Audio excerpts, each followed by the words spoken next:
Bienvenue chez Cubitus, je vous explique Similo. Ici c'est la version animaux sauvages, il en existe toute une série d'autres avec d'autres personnages. Similo c'est un jeu coopératif, vous jouez ensemble contre le jeu. Une personne qui va être désignée va tirer au hasard une carte. D'accord, on va mélanger les cartes et elle va avoir le droit de tirer une carte. Ici par exemple le coupable ce serait le gorille. On va mettre cette carte là et on va rajouter 11 autres personnages. 3, 6, 9, 10, 11. J'ai donc 12 personnages. Je suis le seul à connaître le gorille comme coupable. Je vais déposer les 12 cartes ici, devant moi. Hop. Les 12 cartes sont placées sur la table, et donc parmi toutes celles-là se trouve mon coupable ou ma coupable. Je vais avoir le droit de prendre 5 cartes. Ici, ce sont d'autres animaux sauvages. À chaque tour de jeu, je vais jouer une carte. Je vais jouer une carte, par exemple, verticalement. Si je joue l'albatros verticalement, ça veut dire que mon coupable ou ma coupable a un point commun avec mon coupable. Ici, je vais peut-être jouer mon albatros de manière horizontale. Ça veut dire que mon coupable ne ressemble pas à l'albatros.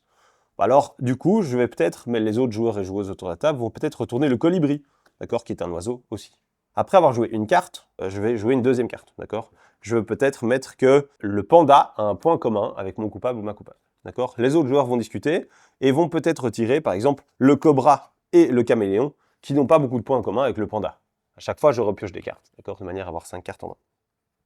Si je veux continuer la partie, je vais jouer des cartes de manière verticale pour dire que mon coupable a des points communs, ou de manière horizontale pour dire que mon coupable ne ressemble pas au pélican, par exemple ici. Les cartes vont être retournées petit à petit, de manière à ce qu'à la fin, il ne reste par exemple que 2 cartes. Ma 5e carte ici se révélera donc peut-être, je vais dire que il a un point coupable avec le crocodile, il est peut-être un peu plus agressif que le dromadaire. Ici, j'ai donc potentiellement mon équipe qui va retourner le dromadaire.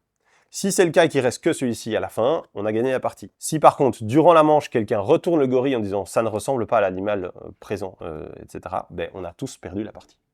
Voilà, vous savez jouer à animaux sauvages, à Similo animaux sauvages.